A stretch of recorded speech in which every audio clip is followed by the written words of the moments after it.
안녕하십니까. 저는 황 작가입니다. 황 작가의 책 읽기 오신 것을 환영합니다. 우리는 소크라테스의 변명이란 제목의 책, 그 밑에 이제 물론 크리톤, 파이돈, 향연이 추가되어 있습니다. 제가 이 책을 읽으면서 여러분에게 좀 죄송한 말씀을 드려야 될 것 같습니다. 지금 제가 앞에까지 읽었던 썸네일에는 소크라테스의 변명, 크리톤 그리고 파이든으로 되어 있습니다.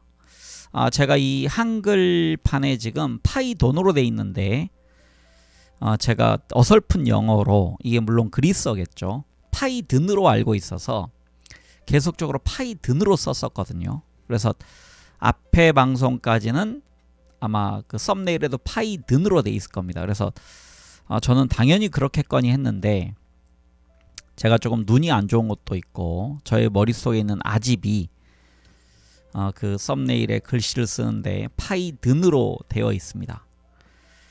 저는 우리말로 옮길 때도 파이든이 맞다고 여전히 생각하지만 책이 파이돈으로 되어 있어서 앞으로 파이돈으로 명하도록 하겠습니다. 죄송합니다. 여러분들의 이해를 부탁드립니다. 83쪽부터 읽어가겠습니다. 이 파이돈은 정형 돈도 아니고 파이돈입니다. 이 파이돈은 이 책으로는 약 꽤 길게 돼 있습니다. 지금 거의 한 50장 정도로 이루어져 있어서요. 제가 이 부분을 4개로 나눠서 읽도록 하겠습니다. 읽기 들어갑니다. 파이돈입니다.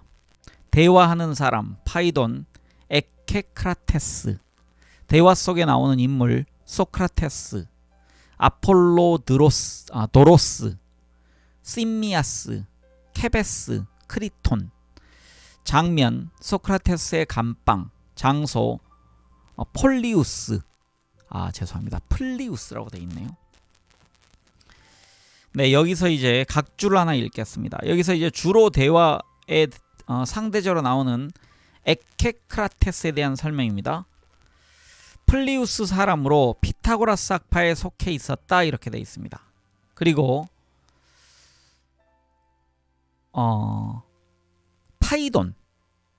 파이돈도 읽도록 하겠습니다. 파이돈은 엘리스 사람으로 포로가 되어 아테네에 왔으나 후에 해방되어 소크라테스의 제자가 되었다, 이렇게 되어 있습니다. 그 다음에 또 나오는 누구죠? 여기에 지금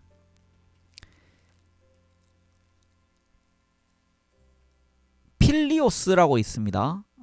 플리오스라고 되어 있네요. 플리오스는 사람이 아니고 이건 장소죠. 펠레폰네스 반도의 동북부에 있는 마을로 피타고라스 학파의 요람지로 알려져 있다. 파이돈은 소크라테스가 죽은 다음 아테네를 떠나 고향으로 가는 도중 플리우스에 들러 여기에 살던 에케크라테스와 이 대화를 나눈 것이다. 따라서 소크라테스가 죽은 후 다소의 시간이 경과한 다음에 이 대화가 있었던 것 같다라고 밑에 설명이 있습니다. 그래서 에케크라테스라는 사람과 파이돈의 대화입니다. 글을 읽겠습니다. 에케크라테스, 파이돈, 소크라테스가 독약을 마시던 날 당신은 감옥에 그와 함께 있었습니까? 그렇지 않으면 그때 일을 다른 사람으로부터 들었습니까? 파이돈, 함께 있었습니다. 에케크라테스, 그렇다면 그의 임종에 대해 들려주십시오. 그는 마지막 순간에 무슨 말을 했습니까? 우리는 그가 독약을 마시고 죽었다는 이야기는 들었지만 더 자세한 것은 아무것도 알지 못합니다. 지금은 플리우스 사람으로 아테네에 가는 사람이 한 사람도 없고, 또한 아테네에서 이곳으로 오는 나그네도 오랫동안 끊어져 자세한 이야기를 들을 수 없었기 때문입니다. 파이돈, 재판 과정에 대해서도 듣지 못했습니까? 에케크라테스, 들었습니다. 어떤 사람이 재판에 관해서 알려주었습니다. 그러나 우리는 판결을 받은 다음 왜 곧 처형되지 않고 오래 있다가 처형되었는지 이해할 수 없었습니다. 그 까닭은 무엇이었습니까? 파이돈, 에케크라테스, 우연한 일이었지요. 아테네 사람들이 펠로스 섬으로 보내는 배가 우연히 그의 판결을 받기 전날에 그 선미를 장식했던 것입니다. 이건 그 앞장에서 얘기가 있었죠. 앞장에서 나온 것처럼 델로스 섬이네요. 죄송합니다. 델로스 섬에 대해서 읽겠습니다. 아테네 동남쪽 키클라데스 군도에 있는 작은 섬으로 아폴론의 탄생지로 알려져 있다. 그래서 거기로 배를 보내서 신탁을 받아온다, 이런 설명이 앞에 있었습니다. 네, 이어가겠습니다. 여기서 섬이란 얘기는 배의 끝머리를 얘기합니다. 선수, 선미, 이렇게 배의 뒷부분입니다. 네, 에케크라테스. 그 배는 어떤 배입니까? 파이돈. 아테네 전설에 따르면 테세우스가 14명의 소년, 소녀를 데리고 크레타 섬으로 가서 그들을 구출하고 자기 자신도 탈출했을 때 탔던 배라고 합니다. 네, 여기에 이제 각주가 있습니다. 크레타의 미노스 왕이 국력이 약한 아테네에 싸움을 걸어왔을 때 아테네는 매년 소년, 소녀 7명씩을 크레타 섬으로 보내기로 약속하고 강화하였으며, 강화란 얘기는 휴전협정을 맺었다는 얘기입니다. 세 번째로 아이들을 보내게 되었을 때 용사 테세우스는 소년, 소녀를 데리고 크레타 섬으로 가서 괴물 미노타우로스를 죽이고 무사히 소년, 소녀와 함께 귀환했다는 전설이 있다라고 되어 있습니다. 네, 그래서 읽기를 이어가겠습니다. 그리고 그때 아테네 사람들은 만일 그들이 무사히 돌아오면 매년 델로스 섬에 사절단을 보낼 것을 아폴론 신에게 맹세했다고 합니다.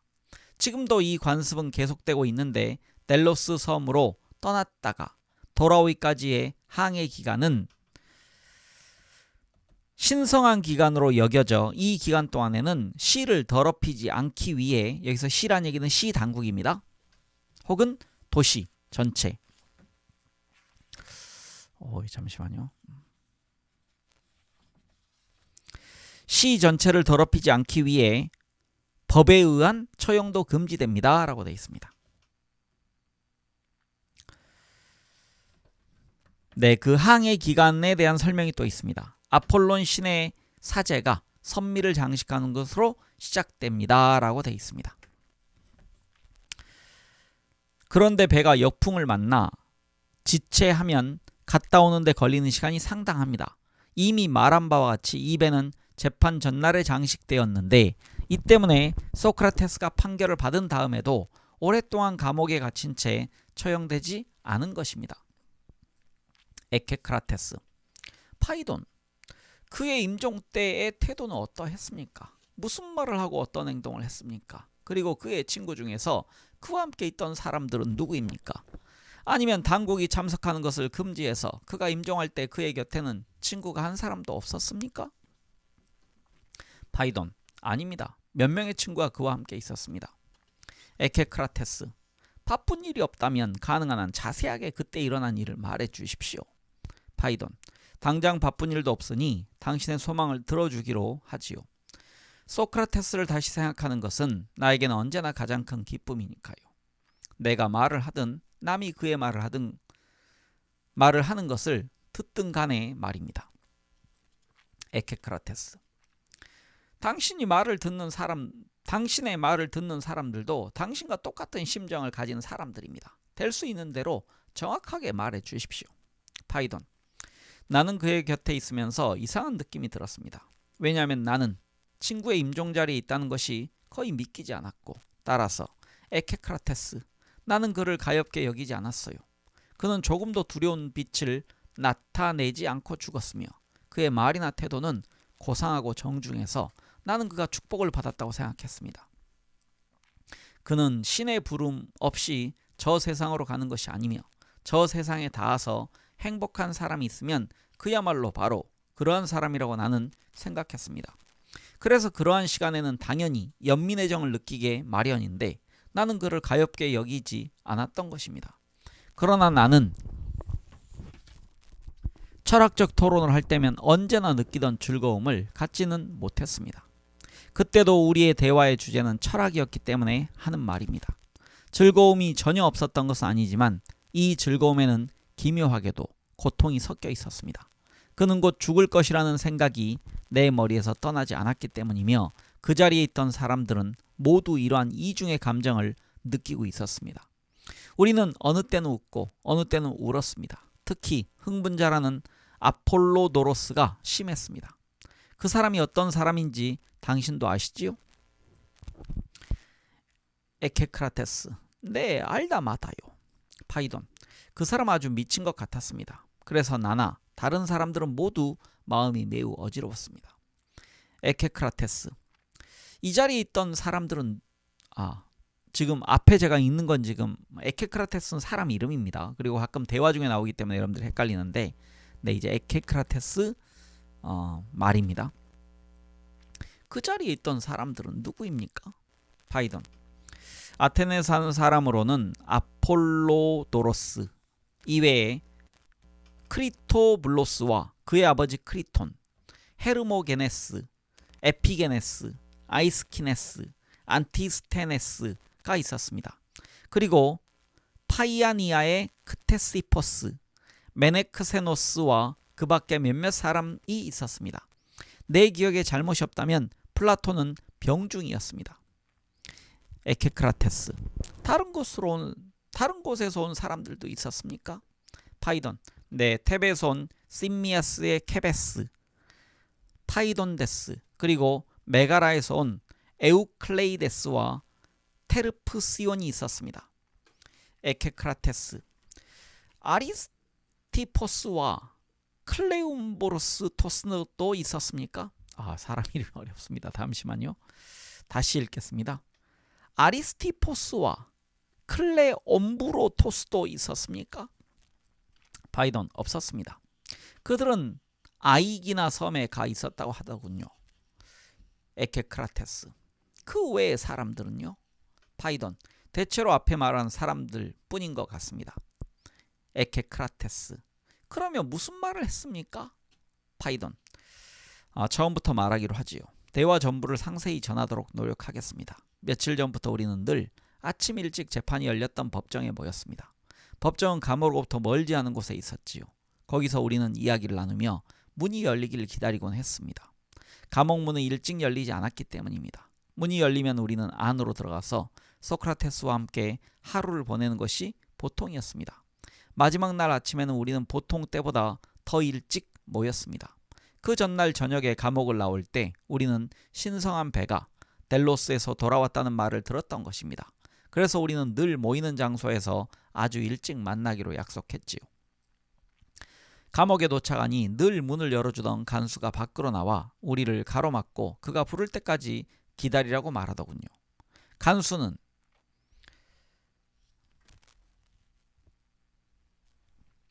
11 집행위원이 지금 소크라테스와 같이 있습니다. 그들은 소크라테스의 사슬을 풀고 그가 오늘 죽는다는 것을 알려주고 있습니다. 라고 말했습니다. 간수는 곧 돌아와서 들어가도 좋다고 알려주더군요. 여기서 지금 11 집행위원에 대한 설명이 있습니다. 아티카의 19에서 추첨으로 뽑힌 10명의 위원과 1명의 서기가 감옥의 관리, 형의 집행 등을 담당하고 있었는데 이들을 집행위원이라 불렀다라고 되어 있습니다. 들어가 보니 이어가겠습니다. 들어가 보니 소크라테스는 방금 사슬에서 풀려나 있었고 그 옆에는 당신도 잘 아는 크산티페가 애들을 안고 앉아 있었습니다. 네, 잘 아시다시피 크산티페는 소크라테스의 부인이고 악처로 아주 역사적으로 유명한 그런 사람입니다. 크산티페는 우리를 보자 울음을 터뜨리며 여자들이 흔히 그렇듯이 소크라테스, 당신이 친구분들과 이야기하고 저분들이 당신과 이야기라도 하는 것도 이것이 마지막이에요 라고 말했습니다. 소크라테스는 크리톤을 바라보며 말했습니다. 크리톤, 누구를 시켜서 저 사람을 집으로 데려가도록 하게. 그래서 크리톤의 하인 중에서 어떤 사람이 가슴을 치며 통곡하는 크산티페를 데리고 나갔습니다. 크산티페가 나가자 소크라테스는 침상에 앉아서 몸을 구부려 발을 문질렀습니다. 그리고 발을 문지르면서 그는 말했습니다. 사람들이 쾌락이라 부르는 것은 얼마나 묘한 일인가. 그리고 쾌락의 반대라고 여겨지는 고통과의 관계도 또 얼마나 이상한 것인가. 쾌락과 고통은 동시에 같은 사람에게 주어지는 일은 없으면서도 그중 하나를 추구해서 얻은 사람은 대체로 다른 하나도 어쩔 수 없이 얻게 마련이기 때문이야. 그 몸뚱이는 둘이지만 머리 하나에 붙어있는 셈이야. 그리고 이솝이 이런 점을 알았더라면 그는 신이 쾌락과 고통 간의 싸움을 화해시키려다가 도저히 불가능함을 알고 양자의 머리를 하나로 만들어 버렸고, 그래서 하나를 얻으면 다른 하나가 뒤따르게 마련이라는 우화를 지었을 것이라고 나는 생각하네. 네, 이솝은 우리가 이솝으로 부르지만 원어는 아이소포스 이렇게 되어 있습니다. 지금의 내 경험으로도 알 수 있어. 발이 사슬에 묶였을 때는 고통스럽더니 쾌락이 뒤따라오는 것 같아. 이 말을 듣고 케베스가 말했습니다. 소크라테스, 이솝의 이름을 일깨워 주셔서 감사합니다. 그 때문에 여러 사람들이 나에게 물었고 바로 그저께도 시인 에우에노스가 했던 질문이 생각납니다. 에우에노스는 분명히 다시 물을 것이고, 따라서 내가 그에게 할 대답을 마련해 주셔도 좋다고 생각하신다면 내가 어떤 대답을 할 것인가를 말해 주십시오. 그는 한 줄의 시도 쓰지 않던 당신이 지금 감옥에 들어와서는 이솝우화를 시로 옮기고 또 아폴론 신을 찬미하는 노래를 짓는 까닭을 알고 싶어합니다. 소크라테스는 대답했습니다. 케베스, 그에게 사실대로 말하게. 나는 그나 그의 그의 시와 겨룰 생각은 전혀 없다는 것을, 그와 겨룬다는 것이 쉽지 않은 일임을 나는 잘 알고 있네. 그러나 나는 어떤 꿈의 의미에 대해 품고 있는 의아심을 씻어버릴 수 있을지 알고 싶네. 나는 살아온 동안에 종종 음악을 지어야 한다는 암시를 꿈속에서도 받았네. 여기서 각주가 있습니다. 음악에 대한 거는요, 원어는 뮤지케로 뮤즈가 다스리는 기의 전반을 가리킨다. 따라서 시, 음악, 학문, 예술 등을 총칭하는 말이다. 그러니까 음악이란 게 그냥 우리가 얘기하는 지금 음악이 아니란 얘기입니다. 넓은 의미로 문예라고 옮길 수도 있다. 여기서는 영어의 뮤직에 따라 음악이라고 옮겼으나 이 말이 갖는 넓은 뜻에 유의하기 바란다. 네, 이렇게 되어 있습니다. 즉 여기 지금 각주에 있는 것처럼 문예에 해당할 것 같습니다. 네, 이어가겠습니다. 소크라테스 말입니다. 똑같은 꿈이 때에 따라 다른 형태를 보이면서 항상 같은 말 또는 거의 같은 말을 들려주었네. 즉 꿈은 음악을 연마하고 음악을 지어라. 즉 이걸 달리 얘기하면 예술을 연마하고 예술을 지어라 라고 말했네. 그리고 지금까지 나는 이 말이 나에게 다만 철학을 연구하도록 공부하고 격려하는 것으로 생각해왔네. 철학은 내가 일생 동안 탐구해온 것이고 또 가장 고상하고 가장 훌륭한 음악이니까. 그 꿈은 마치 경주를 하고 있는 선수에게 선수가 달리고 있는 중임에도 불구하고 구경꾼들이 달리라고 소리치는 것처럼 내가 이미 하고 있는 일에 대해 나에게 또 하라고 명령하는 것이라고 생각했네. 그러나 나는 이에 대해 확신을 가질 수가 없었네. 이 꿈이 말하는 음악은 한간의 통속적인 음악을 말하는지도 모르기 때문이야. 그래서 사형 선고를 받고 축제 때문에 나에게 잠시의 유예가 생기자 나는 내 의아심을 풀기 위해 꿈의 명령에 따라 내가 이 세상을 떠나기 전에 몇 편의 시를 짓는 것이 안전하지 않을까 생각했네. 그래서 우선 나는 축제의 신을 찬양하는 찬가를 짓고, 다음에는 시인은 그가 진정한 시인이라면 단지 낱말을 이어 맞추는 일만 할 것이 아니라 이야기를 만들어내야 한다고 생각했네. 그러나 나는 만들어낼 만한 이야기가 없었으므로 친숙하게 알고 있는 이솝의 우화를 택해서 시로 옮겨 놓은 것일세.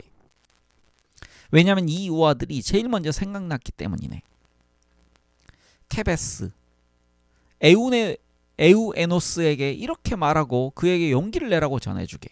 또한 그가 바보가 아니라 현명한 사람이라면 나를 따라오기를 내가 바라고 있다고 말해주게. 그리고 나는 아테네 사람들이 명령하는 대로 오늘 죽게 될 것 같다고. 심미아스가 말했습니다. 그런 사람에게 무슨 말씀입니까? 나는 그 사람을 자주 만나보았기 때문에 내 생각으로는 그는 불가피한 경우를 당하지 않는 한 당신의 충고를 따르지 않을 것입니다. 소크라테스는 말했습니다. 그래, 에우에노스는 철학자가 아닌가? 심미아스는 말했습니다. 나는 그가 철학자라고 생각합니다. 그렇다면 그는, 아니 그뿐 아니라 철학 정신을 가진 사람은 누구든지 죽음을 두려워하지 않아야 하네. 그러나 스스로 목숨을 끊어서는 안 되지. 자살은 옳은 일이 아니니까. 여기서 그는 자세를 바꾸어 발을 침상에서 땅에 내려놓았는데 대화가 계속되는 동안 그는 줄곧 앉아 있었습니다. 케베스가 물었습니다. 당신은 왜 사람을 자살해서는 안 되지만 철학자는 죽을 각오가 되어 있어야 한다고 말합니까? 소크라테스는 대답했습니다. 저 케베스 그리고 심미아스, 자네들은 필롤라오스의 제자들인데 그에게 이 문제에 대해 듣지 못했나? 네, 각주가 있습니다. 필롤라오스는 기원전 5세기의 사람으로 후기 피타고라스 학파의 중심 인물 중 하나. 한때 테베에 학원을 세웠는데 이때 케베스와 심미아스가 그의 가르침을 받았다라고 각주가 있습니다. 듣긴 했습니다. 그러나 그의 말은 애매모호했습니다. 소크라테스. 내 말도 역시 들은 말을 옮기는데 지나지 않지만 내가 들은 말을 전하지 못할 이유도 없지. 그리고 사실상 나는 저 세상으로 가려고 하는 때이니 내가 바야흐로 출발하려고 하는 순리의 길이 어떤 성질의 것인지 이에 대해 생각하고 담론하는 것은 매우 어울리는 일 같군. 지금부터 해가 질 때까지 그 사이를 메우는데 이보다 더 좋은 일이 있겠는가? 여기서 해가 질 때까지란 얘기는 이제 사형 집행 시간이 해지면 사형 집행됐다는 얘기입니다. 그러면 소크라테스, 왜 자살을 옳지 않다고 생각하시는지 말해 주십시오. 나는 방금 당신이 물어본 필롤라오스가 우리와 함께 테베에 있을 때 자살은 옳지 못하다고 주장하는 것을 분명히 들었습니다. 또 다른 사람들도 같은 말을 했는데 나는 그들이 하는 말의 의미를 이해할 수 없었어요. 소크라테스는 대답을 이어갔다. 걱정하지 말게. 자네가 이해할 날이 올 걸세. 다른 나쁜 일들은 때로는 어떤 사람에게는 좋은 일이 되기도 하는데 어째서 죽음은 유일한 예외일까? 그리고 오히려 죽는 것이 나을 경우에도 왜 스스로 목숨을 끊어서는 안 되고 다른 사람의 손을 기다려야 하는가? 이 점을 의아하게 여길 줄로 생각하네. 네, 사실 그렇습니다. 라고 케베스는 조용히 웃으며 모고인 보이 오티야 말로 말했습니다. 내가 말한 데에는 외견상 모순이 있다는 점을 인정하네. 그러나 실제로는 모순이 전혀 없을 걸세. 인간은 문을 열고 달아날 권리를 갖지 못한 죄수라고 몰래 속삭이는 주장이 있지. 네, 여기에 대한 각주입니다. 오르페우스 교단의 주장을 말한다. 이 교단에 의하면 신체는 영혼의 감옥이다. 피타고라스 학파도 이 주장을 계승했다라고 되어 있습니다. 이어가겠습니다. 소크라테스의 말입니다. 이것은 내가 전혀 이해할 수 없는 엄청난 신비야. 그러나 신들은 우리의 수호자이며 우리들 인간은 신들의 소유물이라는 사실만은 나도 믿네. 자네는 동의하지 않나? 네, 나도 전적으로 동의합니다. 라고 케베스는 대답했습니다. 그러면 만일 자네의 소유물 중에 하나, 예컨대 소나 나귀가 죽는 것이 좋겠다고 자네가 말하지도 않았는데 마음대로 자살한다면 자네는 화를 내지 않겠나? 그리고 가능하다면 소나 나귀를 처벌하지 않겠나? 케베스는 대답했습니다. 화를 내고 처벌해야지요. 그렇다면 문제를 이와 같이 볼 때 사람 마땅히 기다려야 하고 신이 지금 나를 부르는 것처럼 신이 부를 때까지 스스로 목숨을 끊어서는 안 된다고 말하는 데에는 까닭이 있다고 할 수 있네. 케베스는 말했습니다. 소크라테스, 당신의 말은 옳은 것 같습니다. 그렇지만 신은 우리의 수호자이며 우리는 신의 소유물이라는 정당한 것처럼 보이는 믿음과 방금 당신이 말씀하신 바와 같이 철학자는 기꺼이 죽어야 한다는 주장을 어떻게 절충하시겠습니까? 인간들 가운데서 가장 현명한 자들이 그들을 다스린 최선의 지배자인 신들의 보호로부터 즐거운 마음으로 벗어난다는 것은 불합리한 듯합니다. 현명한 사람이라면 그가 자유로워졌을 때 신보다 더 훌륭히 자기 자신을 보살필 수 있으리라 생각하는 사람은 단 한 사람도 없을 것이 분명하기 때문입니다. 어리석은 자 혹은 이와 같이 생각할지도, 다시 읽겠습니다. 어리석은 자는 혹 이와 같이 생각할지도 모르지만 어리석은 자는 끝까지 남아 있어서 선으로부터 도피하지 않는 것이 그의 의무이고 따라서 도피하는 것은 아무런 의미도 갖지 못한다는 사실을 고려하지 못하고 오히려 주인의 손에서 벗어나는 것이 낫다고 주장할지도 모릅니다. 현명한 사람은 자기보다 훌륭한 자와 항상 함께 있기를 원할 것입니다. 그런데 소크라테스, 이것은 방금 말씀하신 것과는 반대가 됩니다. 왜냐하면 이러한 견해에 따르면 현명한 자는 죽는 것을 비탄하고 어리석은 자는 기뻐해야 하기 때문입니다. 케페스의 진지한 태도는 소크라테스를 흐뭇하게 만든 모양이었습니다. 그는 우리들을 돌아보면서 말했습니다. 여기 한결같이 탐구하고 들은 것을 대뜸 믿으려 하지 않는 사람이 있군. 시미아스가 말했습니다. 정말 그렇군요. 내 생각으로는 그가 지금 말한 반대 의견에는 약간의 타당성이 있는 것 같습니다. 정말로 현명한 사람이 달아나기를 원하고 자기보다 훌륭한 자로부터 쉽게 떠나려고 한다면 여기에 무슨 의미가 있겠습니까? 그리고 나는 케페스는 바로 당신을 두고 말하고 있다고 생각합니다. 나는 당신이 너무 쉽게 우리 곁을 떠나려 하고 또 당신이 스스로 우리의 선량한 주인이라고 공언한 신들로부터 너무 쉽게 떠나려 한다고 생각하는 것입니다. 소크라테스는 대답했습니다. 오라, 자네 말에도 일리가 있네. 그렇다면 자네는 내가 마치 법정에 선 것처럼 자네의 비난에 대해 변명해야 한다고 생각하나? 시미아스는 말했습니다. 그렇게 해준다면 우리는 기뻐할 것입니다. 그러면 자네들 앞에서, 재판관들 앞에서 했던 변명보다 더 성공적인 변명을 하도록 노력해보겠네. 시미아스 그리고 케베스, 우선 현명하고 선한 다른 신들에게로 가려고 한다는 괄호가 있습니다. 이에 대해서는 다른 문제에 대해서와 마찬가지로 나는 확신을 갖고 있네. 그리고 둘째로 내가 뒤에 남겨두고 가는 사람들보다 더 좋은 사람들에게로 떠나간다는, 이에 대해서는 반드시 확신한다고는 말할 수 없지만 그러한 신념이 나에게는 없다면 나도 죽음을 슬퍼해야 마땅하다는 점을 전적으로 인정하지 않을 수 없네. 그러나 나는 이와 같은 신념을 갖고 있기 때문에 전혀 슬퍼하지 않네.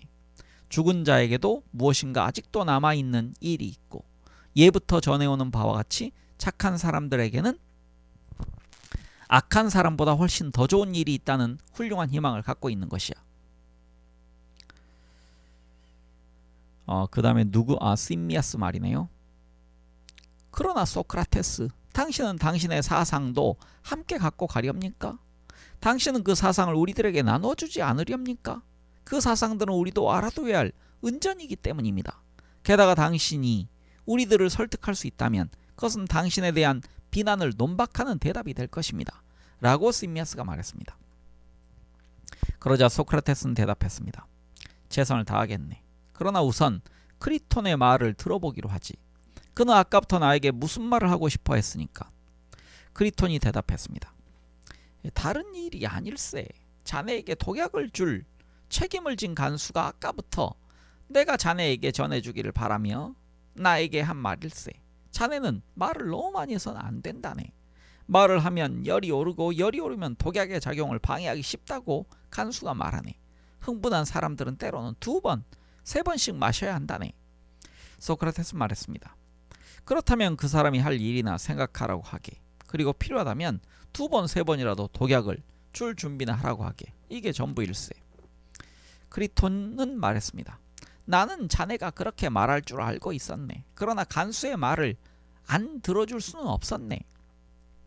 소크라테스는 말했습니다. 간수에 대해서는 너무 염려하지 말게. 그러면 나의 재판관 여러분, 나는 여러분에게 진정한 철학자는 죽음을 맞이하여 기쁜 마음을 가져야 할 이유가 있으며 또한 죽은 다음에는 저 세상에서 최대의 선을 얻는다는 희망을 가질 수 있다는 것을 입증하려고 하네. 시미아스와 케베스, 어떻게 그러한지를 나는 설명하고자 하네. 진정으로 철학에 헌신하는 사람은 남에게 오해받기 쉽기 때문일세. 세상 사람들은 참된 철학자는 항상 죽음과 죽어가는 것을 추구한다는 사실을 알지 못해. 그리고 만일 사실이 이렇다면, 그리고 일생 동안 죽음을 갈망해 왔다면 그가 대망하던 시간이 닥쳐올 때 어째서 그가 한결같이 추구하고 갈망하던 일을 한탄할 것인가? 시미아스는 웃으면서 말했습니다. 웃을 일은 아닙니다만 소크라테스, 당신의 말을 들으니 웃지 않을 수가 없군요. 많은 사람들은 당신의 말을 듣고 당신이 철학자를 참으로 잘 설명했다고 말할 것이고 우리 고향 사람들도 철학자들이 바라는 삶을 삶은 사실상 죽음이며 철학자는 그들이 원하는 대로 죽어 마땅하다는 것을 알게 되었다고 말할 것이 틀림없다고 생각했기 때문입니다. 심미아스.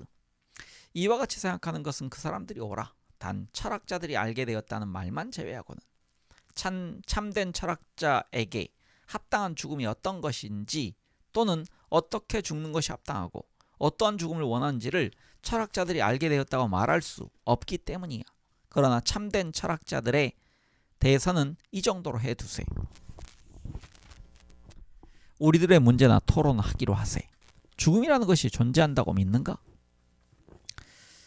분명히 믿습니다. 라고 시미아스가 대답했다. 그것은 영혼과 육체의 분리 아닌가? 그리고 죽는다는 것은 이러한 분리의 완성인 것이야. 영혼이 독립해 있어서 육체로부터 해방되고 육체가 영혼으로부터 해방될 때 이것이 바로 죽음이 아닌가? 네, 그렇습니다. 라고 시미아스가 대답했습니다.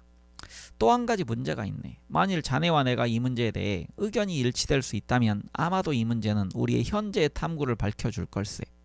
철학자는 먹고 마시는 쾌락, 이것도 쾌락이라고 부를 수 있다면 그 쾌락에 유념해야 마땅한가?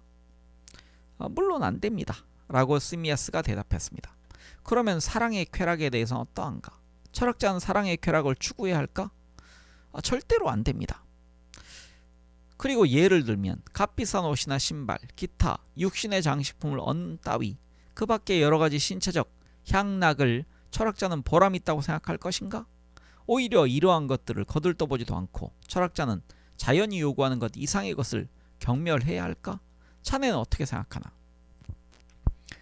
참된 철학자는 이러한 것들을 경멸할 것이라고 생각합니다. 자네는 참된 철학단 전적으로 영혼에만 관심을 갖고 육체에는 관심을 갖지 않는다고 말하는 것이 아닌가? 그는 가능한 한 육체로부터 멀리 떨어져서 영혼만을 생각한다는 말이겠지? 네, 맞습니다. 이러한 문제에 있어서 철학자는 다른 사람들과는 달리 영혼을 육체와의 결합으로부터 분리하는 온갖 방법을 다 쓴다는 것이겠지? 네, 맞습니다.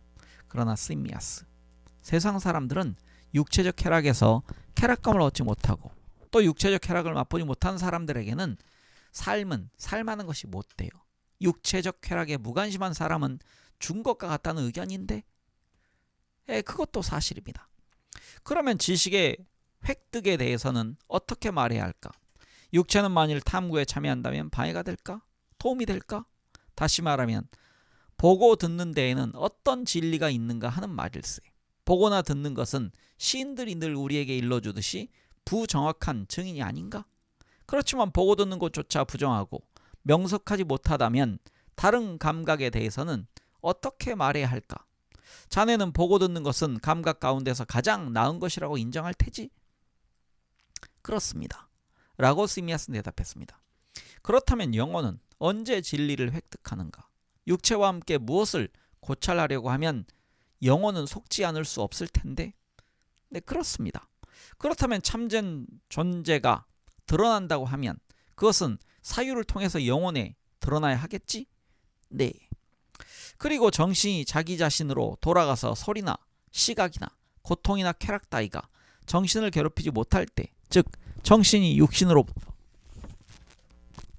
떠나서 가능한 한 육신과 관계하지 않을 때, 다시 말하면 정신이 육체적 감각이나 욕망을 갖지 않고 오직 참된 존재만을 갈망할 때 사유는 최상의 것이 되겠지? 네, 물론입니다. 그리고 이렇게 함으로써 철학자는 육체를 경멸하고 그의 영혼이 육체로부터 벗어나 홀로 독립하기를 바라는 것이 아닐까? 네, 그렇습니다. 좋아, 그렇지만 시미아스, 또 다른 문제도 있네. 정의 자체가 있을까 없을까? 분명히 있습니다. 그러면 미 자체, 선 자체도? 물론입니다. 그러나 자네는 자네 눈으로 그러한 것들을 본 일이 있나? 결코 보지 못했습니다. 그러면 다른 육체적 감각으로 이러한 것들에 도달한 일이 있었나? 그런데 나는 이러한 것들뿐 아니라 크기 자체, 건강 자체, 힘 자체 또는 만물의 본질 또는 참된 본성도 말하고 있는 것일세. 자네는 육체의 기관을 통해서 이러한 것들의 실제를 지각해 본 적이 있었나? 혹시 오히려 지적 통찰력으로 그가 고찰하는 각각의 사물의 본질을 가장 정확하게 파악하려고 노력한 사람만이 몇 가지 자연에 대해 지식에 자연에 대한 지식에 가장 가깝게 접근하는 것이 아닐까? 물론 그렇습니다. 그리고 사유작용에 있어서 정신만으로 위에서 말한 것에 접근하고 이성과 함께 시각이나 기타의 감각을 끌어내거나 침입시키지 않고 바로 명석한 정신의 빛으로 각각의 진리 자체를 탐구한 사람이 정의 자체, 미 자체 등의 가장 순수한 진리를 획득하게 되는 것이 아닐까? 말하자면 눈이나 귀나 기타의 모든 신체는 영혼을 더럽힐 때에는 진리와 지식의 획득을 방해하고 혼란하게 만드는 요인이 된다는 의견으로 가능한 한 눈이나 귀나 기타의 신체와 관계를 끊는 사람, 이 사람이야말로 참된 존재에 대한 지식을 획득한 것이 아닌가? 시미아스는 대답했습니다. 소크라테스, 당신의 말에는 놀라운 진리가 깃들어 있습니다. 이러한 모든 일을 고려할 때 진정한 철학자들은 다음 같은 말로 표현할 수 있는 반성을 하지 않을 수 없겠지? 진정한 철학자들은 우리가 육체와 더불어 있는 동안은, 그리고 영혼이 육체의 악에 감염된 동안은 우리의 욕구는 충족되지 않는다는 결론으로 우리와 우리의 논의를 이끌어가는 사유의 길을 우리는 찾아내지 않았는가? 그리고 우리의 욕구는 진리라고 생각한다. 왜냐하면 육체는 양식을 요구하는데 이것만으로도 우리에게는 끝없는 번거로움이 생기고 게다가 병이라도 걸리면 우리의 참된 존재에 대한 추구를 압도하고 방해하기 때문이다. 또한 육체는 우리의 마음속을 애욕과 욕망과 공포와 모든 종류의 환상과 끝없는 어리석음으로 가득 차게 만들고 사실상 사람들이 말한 바와 같이 사유의 힘을 전적으로 빼앗아 버리는 것이기 때문이다. 전쟁이나 불화나 분쟁은 왜 일어나는가? 육체와 육체의 욕망이 바로 그 원인 아닌가? 전쟁은 돈을 좋아하기 때문에 일어나고 돈은 육체 때문에 육체를 돌보기 위해서 획득하지 않으면 안 되는 것이다. 이러한 모든 장애로 말미암아 우리는 철학을 하는데 쓸 시간이 없는 것이다. 그리고 마지막으로 또 가장 나쁜 것이기도 하지만 우리가 한가한 시간이 생겨서 사색에 잠기려고 하더라도 언제나 육체가 끼어들어 우리의 탐구에 동요와 혼란을 일으켜서 놀라웁게도 우리들이 진리를 보지 못하게 만든다. 이것은 우리가 어떤 것에 대한 순수한 지식을 가지려면 육체로부터 벗어나지 않으면 안 된다는 경험에 의해서도 입증되고 있는 일이다. 영혼 자체만이 사물 자체를 볼 수 있는 것이다. 그리고 이때에만 우리는 우리가 갈구하며 우리의 애인이라고 부르는 지혜에 도달하게 될 것이다. 우리가 살아있는 동안이 아니라 죽은 다음에야 도달하게 될 것이다. 왜냐하면 육체와 함께 있는 동안에는 영혼이 순수한 지식을 가질 수 없다면 다음 두 경우 중에 하나가 가능할 것이기 때문이다. 곧 지식은 전혀 획득하지 않거나 또는 획득된다 하더라도 죽은 다음의 일인 것이다. 죽은 다음에야 비로소 영혼은 육체를 떠나 홀로 있게 되기 때문이다. 현세에 있어서는 가능한 한 육체와 관계를 갖거나 사귀지 않고 또 육체의 본성에 전염되지 않고 신이 우리를 해방시켜주는 시각까지 우리 자신을 깨끗이 지킬 때 우리는 지식에 가장 가깝게 접근할 수 있다고 나는 생각한다. 따라서 육체의 어리석음으로부터 풀려날 때 우리는 순수하게 될 것이며 순수한 것과 사귈 것이며 스스로 도처의 밝은 빛을 보게 될 것이다. 그런데 이 빛은 바로 진리의 빛이라고 말할 거야. 순수하지 못한 것은 순수한 것에 접근할 수 없기 때문이야. 신미아스, 이것이 참된 애지자들이 서로 주고받지 않을 수 없고 또 생각하지 않을 수 없는 말일세. 자네도 동의하겠지? 여기서 애지자란 얘기는 지혜를 사랑하는 사람, 즉 영어로 하면 필라소퍼에 해당합니다. 철학자. 그렇지 않은가? 소크라테스, 물론입니다. 하지만 친구요, 이것이 진리라면 내가 나의 여행을 마치고 지금 가려고 하는 곳에 다다르면 평생 동안 추구하던 것을 얻게 되리라는 희망을 품는 가장 큰 이유도 여기에 있네. 그러므로 나는 기쁜 마음으로 나의 길을 가려고 하며 나만이 아니라 마음의 결심이 서 있고 순수한 태도를 가졌다고 믿는 모든 사람이 그럴 거야. 옳은 말입니다. 라고 시미아스는 대답했습니다. 그리고 이미 말한 바 있지만 영혼이 육체로부터 분리되는 것이 바로 카타르시스가 아닌가? 곧 영혼이 모든 방면에 육체로부터 벗어나 자기 자신으로 응집하고 결합하며 저 세상에서와 마찬가지로 이 세상에서도 가능한 한 영혼이 자기 자신의 자리에 홀로 머물러 있는 습관, 이것이야말로 영혼이 육체의 쇠사슬로부터 풀려나는 것이 아닌가? 시미아스 말했습니다. 네, 맞습니다. 그런데 영혼과 육체의 이러한 분리 혹은 해방을 죽음이라고 부르지 않는가? 시미아스는 대답했습니다. 네, 그렇습니다. 그리고 진정한 철학자만이 항상 영혼을 해방시키려고 노력하는 것이야. 영혼과 육체의 분리 혹은 해방은 그들의 각별한 관심사가 아닌가? 그렇습니다. 그리고 가능한 한 죽음에 가장 가까운 상태에서 살려고 하든 사람들이 죽음이 닥쳤을 때 불평한다는 것은 처음에 내가 말한 바와 같이 가소로운 자가당착일 거야. 물론입니다. 그러니 심미아스, 잠든 철학자들은 항상 죽음을 연습하고 있으며 따라서 죽음을 가장 두려워하지 않는 사람들이야. 이 문제를 다음과 같이 생각해보게. 곧 참된 철학자들은 모든 면에서 육체의 적이었으며 영혼과 함께 있는 것만을 원하고 있다면 그들의 이러한 소망이 성취될 때 그들이 거기에 도착하면 평생 동안 소망하던 것, 이것은 지혜야. 이 지혜를 얻을 희망이 있고 동시에 적과 함께 있지 않아도 될 것으로 출발하는 것을 기뻐하지 않고 오히려 무서움에 떨고 한탄한다면 이것은 얼마나 모순된 태도인 것인가. 많은 사람들은 명부에 가면 거기서 지상에서 사랑하던 사람들이나 아내나 자식을 만나고 그들과 이야기할 수 있다는 희망에 부풀어서 죽기를 원해왔어. 그런데 참된 애지자이며 명부에서만 지혜를 보람있게 터득할 수 있다는 강한 신념을 가진 사람이 죽음을 한탄하겠는가? 그래서 명부가 여러 번 나오는데 명부는 우리말로 하면 저 세상쯤 됩니다. 그는 기쁜 마음으로 떠날 것이 아닌가. 오, 나의 친구요. 그가 진정한 철학자라면 그는 기쁜 마음으로 떠날 것이 분명해. 그는 거기에서 오직 거기에서만 순수한 형태로 지혜를 찾아낼 수 있다는 부동의 신념을 갖고 있기 때문이야.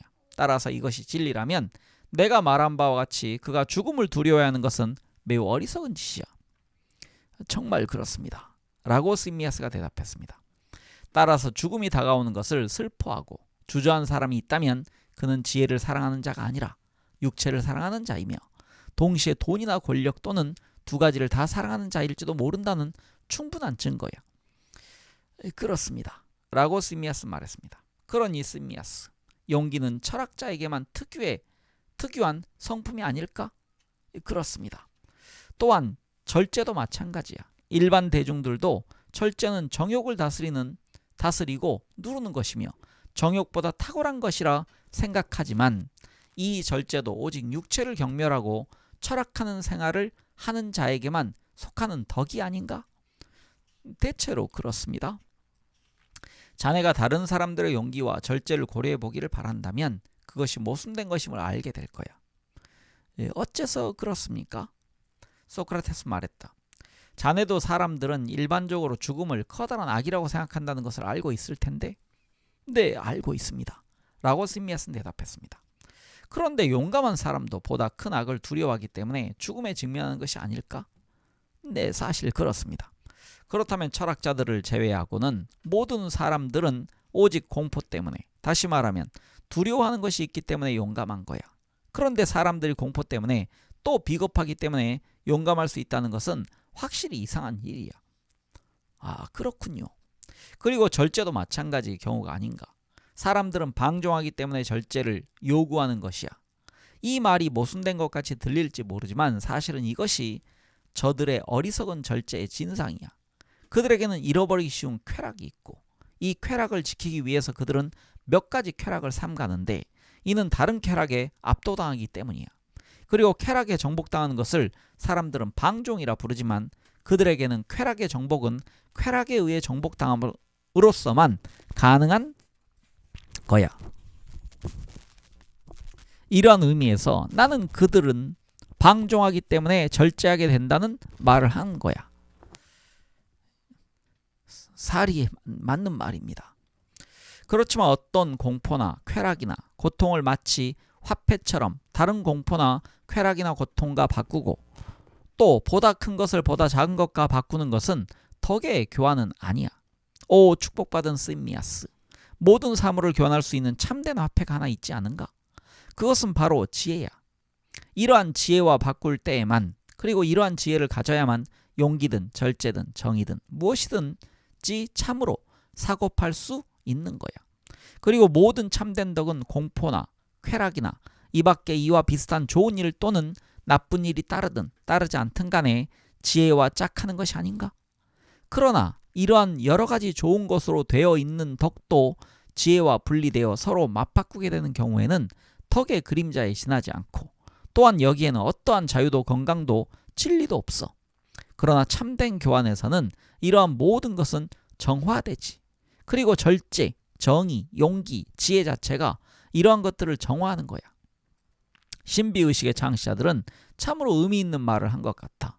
그들이 오래전에 비유를 통해 정화되지도 않고 비의도 받지 않고 저 세상으로 간 사람은 진흙구덩이에 빠지지만 비의를 받고 정화된 사람 다음에 저 세상에 닿은 사람은 신들과 함께 살 것이라고 말한 것은 결코 틀린 말이 아니야. 여기서 비의는 아마 비밀스러운 의식이라고 보면 될 것 같습니다. 비의에 종사하는 사람들이 말하는 것처럼 나르테크스의 지팡이를 들고 다니는 자는 많으나 바쿠스는 적기 때문이야. 네, 이제 좀 어려운 말이 나왔습니다. 여기서 이제 나르테크스에 대한 설명이 있습니다. 남구에 있는, 즉 남쪽 지역에 있는 나무의 일종, 속이 비어 있는데 프로메테우스가 이 나무 속에 불을 넣어서 갖고 왔다고 한다. 바쿠스 재래의식 때 이 나무를 휘두르며 도치 속에서 바쿠스 신과 합의를 하는 체험을 얻으려고 했다. 따라서 나르테크스의 지팡이를 들고 다니는 사람은 많으나 바쿠스는 적다고 한 것은 신과의 합의를 원하는 사람은 많으나 그 경지에 도달한 사람은 적다는 뜻이며, 여기서는 정화되어서 저 세상으로 가는 사람은 적다는 뜻이다. 네, 제가 읽는데 좀 어려움을 겪은 건요, 글씨가 너무 지금 제 눈에 좀 작게 돼 있습니다. 그래서 네, 좀 버벅거렸습니다. 소크라테스 말을 이어갑니다. 나는 이 말이 참된 철학자가 적다는 뜻으로 해석하네. 나는 평생을 통해 능력껏 이러한 참된 철학자 중에 한 사람이 되려고 노력해왔네. 내가 올바르게 노력해왔는지, 그리고 내가 성공했는지 그 여부를 나는 잠시 후에 사실 그대로 알게 될 걸세. 나 자신이 저 세상에 도달했을 때 신이 알려주려고 한다면 이것이 나의 신념이네. 그러니 신미아스와 케베스여, 나는 여러분과 이 세상에서의 나의 주인으로부터 떠나가면서 서러워하지도 불평하지도 않는 것이 옳다고 주장하네. 나는 저 세상에서 이 세상에서와 마찬가지로 좋은 주인과 벗을 만나게 되리라고 믿기 때문이네. 그러나 대부분의 사람들은 이러한 말을 믿지 않아. 내가 아테네의 재판관들보다도 여러분들을 더 잘 설득했다면 아주 좋은 일일 텐데. 여기서 제가 좀 읽으면서 깨닫는 게, 아마 소크라테스는 윤회설을 약간 믿는 것 같습니다. 그래서 그 윤회라는 게 우리가 불교 철학에서 나오지만 그리스 철학에도 어느 정도 있었다, 이렇게 봐도 될 것 같습니다. 케베스는 말했습니다. 소크라테스, 나는 당신의 말에 대부분에 동의합니다. 그러나 영혼에 관한 말은 사람들이 믿으려 하지 않을지 모릅니다.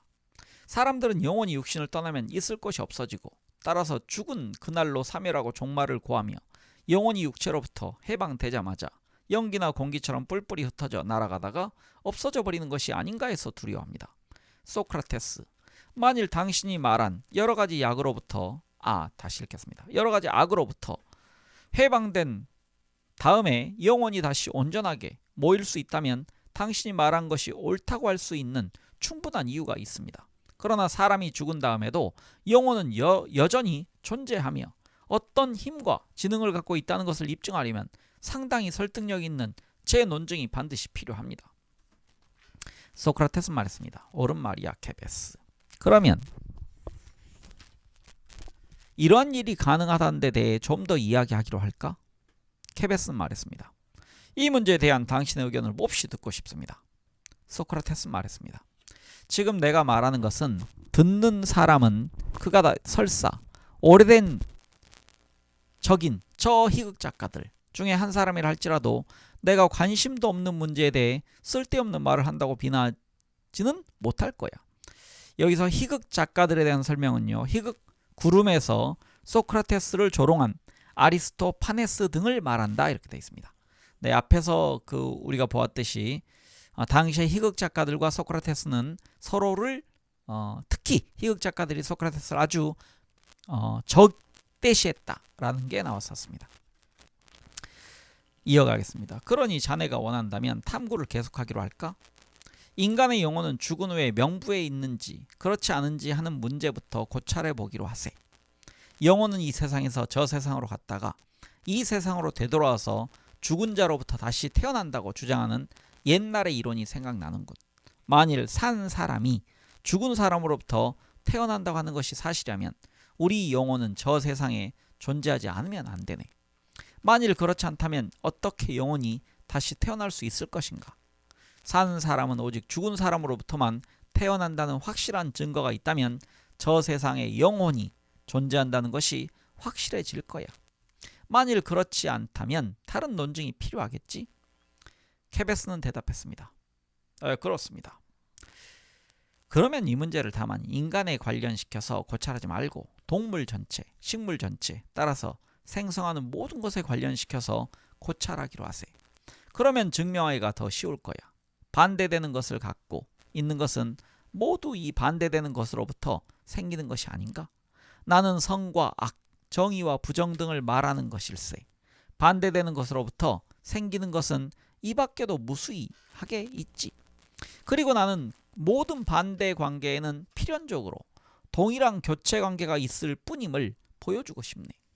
다시 말하면 예컨대 어느 것이 더 큰 것이 되었다면 그것은 더 작은 것이 된 다음에야 더 큰 것이 될 수 있다는 말일세. 그렇습니다.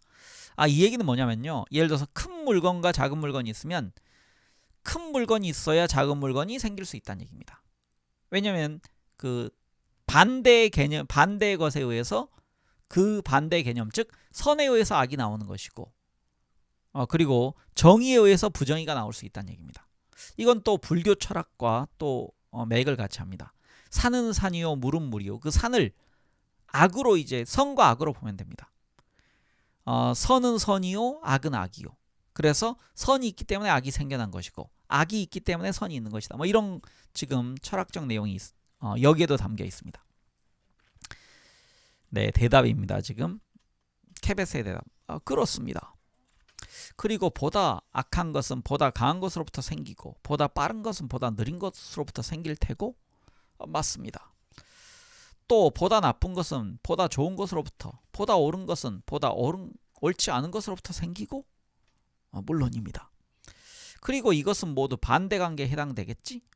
반대관계에 있는 모든 것은 모두 반대되는 것으로부터 생겼다고 믿어도 좋을까? 네. 모든 사물이 이와 같이 보편적인 반대관계에는 또한 항상 진행되고 있는 두 가지 생성 과정, 곧 갑에서 을로 그리고 을에서 갑으로 되돌아가는 과정이 있지 않을까? 보다 큰 것과 보다 작은 것이 있는 경우에는 역시 증가와 감소라는 생성 과정이 있어서 생장하는 것을 증가라 하고 쇠퇴하는 것을 감소라고 하는 것이겠지? 네, 라고 케베스는 대답했습니다. 그리고 분할과 결합, 냉각과 가열 등 기타의 많은 과정이 있는데 이것도 마찬가지로 갑이 을로 되고 을이 갑으로 되는 변천을 내포하고 있네. 그리고 일일이 말로 표현되지 않았다 하더라도 이러한 과정이 필연적으로 모든 반대물을 지배하고 있네. 반대물은 사실상 반대물로부터 나오고 갑으로부터 을이 되는 변천 과정이 되는 것이 아닐까? 그렇습니다. 케베스는 대답했습니다. 자, 그러면 잠자는 것이 깨어있는 것의 반대인 것처럼 삶의 반대물도 있지 않을까? 케베스는 말했습니다. 네, 있습니다. 그러면 그게 무엇인가? 죽음입니다. 라고 케베스는 대답을 했다. 죽음과 삶이 반대관계에 있다면 죽음과 삶은 각기 반대되는 것으로부터 생기고 또한 두 가지 생성 과정도 있겠지? 물론입니다. 소크라테스는 말했다. 자, 나는 자네에게 말한 두 쌍의 반대물 중에 하나와 그 생성 과정을 분석할 테니 자네는 다른 하나를 나에게 설명해 주게. 두 쌍의 반대물 중에 하나란 잠자는 것과 깨어있는 것을 말하네. 잠자는 상태는 깨어있는 상태의 반대이고 잠자는 상태에서 깨어있는 상태가 생기고 깨어있는 상태에서 잠자는 상태가 생기네. 생성 과정은 하나는 잠드는 것이며 또 하나는 깨어나는 것이지. 옳다고 생각하나? 전적으로 동의합니다. 그러면 같은 방식으로 자네가 삶과 죽음을 나에게 설명해 주게. 죽음은 삶의 반대가 아닌가? 네, 맞습니다. 그리고 삶과 죽음은 각기 반대물로부터 생겼겠지? 네, 맞습니다. 산 것으로부터 무엇이 생길까? 죽음입니다. 그리고 죽은 것으로부터는 오직 한 가지 대답만을 할 수 있을 뿐입니다. 산 것이라고. 그러면 케베스, 그것이 사물이든 인간이든 간에 살아있는 것은 죽은 것으로부터 생긴다는 말이지? 분명히 그렇습니다. 라고 케베스는 대답했습니다. 그러면 이 추리로부터 우리의 영혼이 명부에 존재한다는 것이 밝혀졌겠지? 그렇습니다. 두 가지 생성 과정 중에 하나를 볼 수 있네. 죽는 것만은 확실히 볼 수 있지 않은가? 분명합니다. 라고 케베스는 말했습니다. 그러면 그 결과는 무엇일까? 반대되는 과정은 제외해도 될까? 자연은 다리 하나로만 걸어다닌다고 할 것인가? 오히려 우리는 죽음에 대응하는 생성 과정을 정해야 하지 않겠는가? 그래야 합니다. 라고 케베스는 대답했습니다. 그러면 그 과정은 무엇인가? 다시 살아나는 것입니다. 라고 케베스가 답했다. 그리고 다시 살아나는 일이 있다면 다시 살아난다는 것은 죽은 것이 살아있는 것의 세계에 태어나는 게 아니겠는가? 정말 그렇습니다. 따라서 여기에 죽은 것이 살아있는 것으로부터 생기는 것과 마찬가지로 살아있는 것은 죽은 것으로부터 생긴다는 결론에 도달하는 새로운 길이 있네. 그리고 이것이 사실이라면 죽은 자의 영혼은 어떤 곳에 있다가 거기서 되살아난다는 가장 확실한 증거가 되네. 케베스는 말했습니다. 그렇습니다. 소크라테스, 우리가 앞에서 인정한 것으로부터 필연적으로 그러한 결론이 나오는 것 같습니다. 그리고 케베스, 앞에서 인정한 것이 잘못이 아니라면 다음과 같은 일이 입증되리라고 생각하네. 즉, 생성은 직선으로만 진행되고 자연에는 보상이나 순환이 없으며 그 어떤 요소들이 그 반대물로 되었다가 다시 되돌아오는 일이 없다면 모든 사물은 결국은 같은 형태를 갖고 같은 상태에 놓이고 따라서 사물의 생성은 있을 수 없으리라는 것을 자네도 알고 있을 거야. 라고 소크라테스는 말했습니다. 무슨 뜻이죠? 라고 케베스는 물었습니다. 소크라테스는 대답했습니다. 매우 단순한 일이야. 잠을 예로 들어 설명하겠네. 자네도 알다시피 잠자는 상태와 깨어있는 상태의 교체가 없다면 결국 잠자는 에디미온의 이야기는 무의미해질 거야. 네, 여기서 에디미온은요, 코린토스의 목동, 희세의 미남이어서 달의 여신 아르테미스가 그에게 반했다. 여신은 자신의 애무를 의식하지 못하도록 엔디미온을 영원히 잠에 빠지게 했다라고 되어 있습니다. 여기서 애무란 얘기는 뭐 이렇게 사랑스럽게 만진다 정도가 될 것 같습니다. 모든 다른 사물도 역시 잠자는 상태에 있을 것이므로 그를 다른 것으로부터 구별하지 못할 것이기 때문이야. 또는 결함만이 있고 실체의 분할이 없다면 아낙시고라스의 혼돈이 다시 나타날 거야. 여기서 아낙시고라스에 대한 설명입니다. 기원전 5세기의 그리스 철학자, 그는 태초에는 혼돈이 있을 뿐이었으나 누스에 의해 분리 정돈됨으로써 세계의 질서가 있게 되었다고 주장했다. 여기서 누스는 이성이라고 불린다고 합니다. 네, 이어가겠습니다. 소크라테스의 말입니다. 친애하는 케베스, 만일 생명을 가진 모든 것이 죽고 죽은 다음에 죽은 상태에 그대로 머물러 있어서 다시 살아나지 못한다면 결국 모든 것은 죽게 되고 산 것은 하나도 남지 않게 될 거야. 이 밖에 다른 결과는 있을 수 없지 않은가? 살아있는 것은 다른 것으로부터 나오고 또한 이 다른 것들도 죽는다면 궁극적으로 죽음이 모든 것을 삼켜버리게 될 거 아닌가? 케베스는 말했습니다. 다른 도리는 없군요. 소크라테스. 나는 당신의 논증이 절대로 옳다고 생각합니다. 네, 여기까지 읽고요. 다음 시간에 이어가야 될 것 같습니다. 제가 맥락을 좀 잘 끊으면 되는데 네, 제가 길이 단위로 그냥 끊었음을 이해하시기 바랍니다. 네, 다음 시간에 계속 그 케베스와 그리고 심미아스인가요? 그리고 소크라테스 사이에 이런 소크라테스가 사용했던 철학이 이런 삼파술입니다. 질문을 통해서 진리를 깨닫게 하는 것. 죽기 직전에도 그 버릇을 못 버렸었네요. 네, 다음 시간에 이어가도록 하겠습니다. 함께 독서해주신 많은 분들 감사드립니다.